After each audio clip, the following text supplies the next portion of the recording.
most women struggle with it because of a kind of feminist mentality. The country music world was rocked by news that came like a punch to the gut. Conservative firebrand Charlie Kirk had died suddenly. Within minutes, social media erupted, some with condolences, some with silence, and others with fire in their voices. But the real shock wasn't just his death, it was who spoke out, one by one. Names like Willie Nelson, Dolly Parton, Jason Aldean, and Morgan Wallen began to react publicly, and what they said peeled back the curtain on years of quiet feuds, backroom conversations, and unexpected alliances. For the first time, the country music world was forced to answer a haunting question. How do you mourn someone you never fully agreed with, but still respected? Charlie Kirk's death wasn't just news. It was a lightning strike across the plains of country music. To understand why the reaction from artists was so fierce and polarized, you have to understand what Charlie meant to this genre, and what this genre has always meant to America. For decades, country music has carried an unspoken contract with its fans: God, country, and grit. And whether artists liked it or not, Charlie Kirk became a voice for that trinity. He wasn't a musician, but he showed up at CMA events. He posted album covers. He praised lyrics about trucks, hometowns, and unapologetic pride. Slowly, he made himself a cultural anchor for a certain kind of listener, the kind who still buys physical CDs, waves flags at concerts, and treats country music as the soundtrack to real life. That created a problem, because not all country stars wanted to be pulled into politics. Some, like Jason Aldean, leaned in. Others, like Maren Morris, ran the other way. And then there were artists like Morgan Wallen, caught in the middle, trying to survive the chaos without completely choosing a side. Charlie Kirk's commentary added fuel to every firestorm. When Wallen faced backlash over a racial slur, Charlie defended him fiercely. When Aldean was criticized for "try that in a small town," Kirk amplified the video, turning it into a cultural war cry. So when Charlie died, he didn't just leave behind a fan base, he left behind a fracture. And that fracture was suddenly on full display. Some artists lit candles, some lit matches. And for a moment, the music itself took a back seat. Jason Aldean was the first major country artist to break the silence after Charlie Kirk's death, and he didn't hold back. Within hours of the news breaking, Aldean posted a black and white photo of Charlie with the caption, "He spoke for millions. Whether you agreed with him or not, he stood his ground. That matters. Rest easy, brother." That post ignited a firestorm. Thousands of fans flooded the comments with support. American flags, eagle emojis, and Bible verses poured in, but so did the backlash. Critics called Aldean divisive, accused him of politicizing tragedy, and warned him that this would ruin his career for good. But Aldean had heard that before and survived it. After the "try that in a small town" controversy, he was used to walking the line between patriotism and provocation. But this felt different. This was personal. Charlie had defended him when few others would. When corporate media outlets tried to bury his song, Kirk went on air night after night, pushing it back to the top of the charts. When Aldean was being slammed for his lyrics, Charlie was calling him the last real outlaw in country music. So to Jason, this wasn't about politics. It was about loyalty. In an Instagram Live later that week, Aldean clarified his post. Say what you want about Charlie, but he didn't hide behind PR teams. He believed in America, in freedom, in standing tall when the mob came. I respected that. Still do. It wasn't just a tribute, it was a warning that the country music industry was now at a crossroads. The days of staying silent were over. Charlie Kirk's death had become a litmus test, and Aldean had just drawn his line in the sand. While Jason Aldean took a loud and proud stance, Dolly Parton, at 79 years old, responded in a way only Dolly could. Graceful, heartfelt, and completely unexpected. 2 days after the announcement of Charlie Kirk's death, Dolly posted a short message to her fans. "In times of great division, I choose to pray for peace. May all hearts find comfort and understanding, no matter where they stand." There was no mention of Charlie's name, no reference to politics, just a peaceful spiritual sentiment. But the internet didn't have it. Some praised her for staying above the fray. Others accused her of dodging the moment. Conservative fans, many of whom supported both Dolly and Charlie, flooded her post with demands. "Why won't you honor him? Have you gone woke too? Charlie loved your music, Dolly. Why can't you even say his name?" But those close to Dolly know she's always walked a tightrope. She's never been a political fire starter, even when the world begged her to pick a side. From her stance on COVID to her views on faith and freedom, Dolly has always chosen unity over controversy. Yet this time, silence wasn't seen as neutral. It was seen as a message. Behind the scenes, insiders said Dolly was heartbroken, not over Charlie Kirk himself, but over what his death had done to the country music community. She felt like this was pulling people apart when they should be coming together, said one Opry source. Still, Dolly knew what she was doing. Weeks later, she posted a handwritten letter to her Instagram. "I didn't know Charlie Kirk personally, and I don't pretend to understand everything he believed, but I do believe in this, that every person is more than their loudest opinion. Every soul matters to God, and I pray his family finds peace in this heartbreak."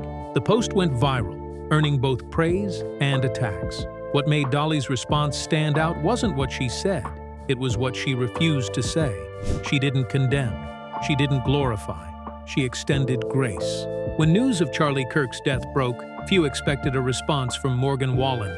The 31-year-old superstar has carefully walked the line between controversy and comeback for years. But what he posted that morning stunned even his closest fans. It was just a short video, no caption, no filter, just Morgan, eyes red, voice low, sitting alone in a hotel room.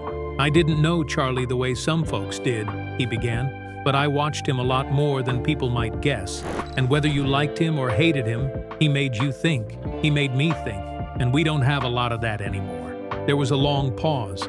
Then Morgan said something no one expected. "When I was going through my worst moment, getting canceled, getting dropped, I saw Charlie on his podcast. He said, 'People make mistakes, but if we kill every man who stumbles, we'll have no men left standing.' That stuck with me. I will never forget it." The clip lasted only 45 seconds. But in that short time, Morgan cracked open a window into a chapter of his life fans rarely hear about. The pain of exile, the guilt of being that guy, and the strange comfort he found in Charlie's unapologetic worldview. The post racked up 4 million views in 12 hours, and then it vanished. Wallen deleted the video, wiped his story, and went silent. Fans were divided. Some said he bowed to pressure. Others said he was just being real in a moment of grief and decided it was too personal to leave up. But the message had already been heard. It wasn't polished, it wasn't pre-approved by a PR team, it was raw, human, honest. And in today's country music landscape, that's rare. If Dolly is the queen of country and Jason is the rebel, then Willie Nelson is the sage. At 92, he has lived through every storm Nashville could conjure. But even he could not remain silent. At a benefit for youth musicians in Austin, Willie paused between songs, leaned into the microphone and said, "Death makes us remember, but living makes us act." Charlie Kirk made people act, sometimes in ways I agreed with, sometimes not. But he made people care, and that's something. Then he strummed a slow ballad, unreleased, fans believe written for this moment. His tribute was subtle, poetic, and as always, authentically Willie. Unlike Aldean's Defiance or Dolly's Grace, Willie offered perspective. He reminded fans that death isn't about canonizing or condemning, it's about reflection.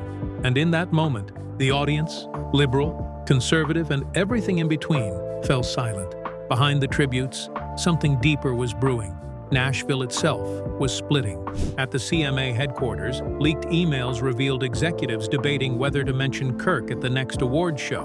One note read bluntly, "We cannot let this become a political circus. It's a tragedy, not a campaign rally." But artists disagreed. To many, Kirk wasn't a political pawn. He was someone who believed in the things country music used to shout from the rooftops: faith, family, freedom. They saw a man who, whether you agreed with him or not, wasn't afraid to speak out. And now he is gone. Inside the Grand Ole Opry, silence was deafening. No tributes, no statements, no acknowledgement. Then came a leak, an anonymous letter, signed by a legend you've already forgotten, accusing the Opry of cowardice. It read, "The Opry used to stand for truth, wrapped in twang. Now it's wrapped in sponsorships, scared of shadows. A man died, a movement mourns, and you chose silence." The industry split again. Was it too soon to politicize a death?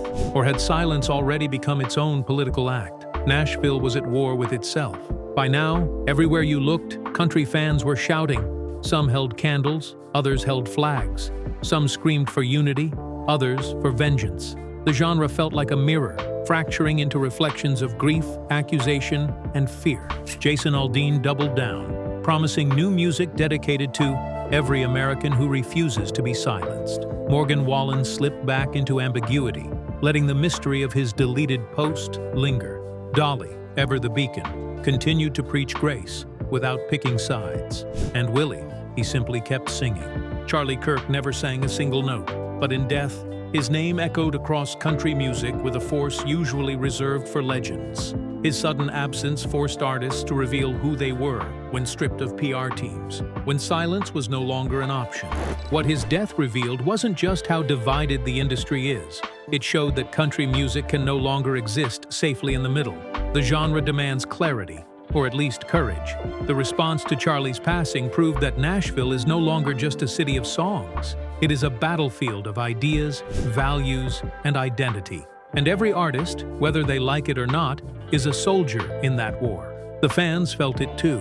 At concerts across the South, chants of "Charlie, Charlie" erupted between songs, sometimes welcomed by the artists, sometimes ignored. On talk radio, callers debated whether the Grand Ole Opry should dedicate a night to his memory. Facebook groups turned into battlegrounds. A simple RIP post could divide families, friendships, and fan bases. This was bigger than Charlie Kirk, the man. His death had become a symbol, a rallying cry for one America and a warning sign for another.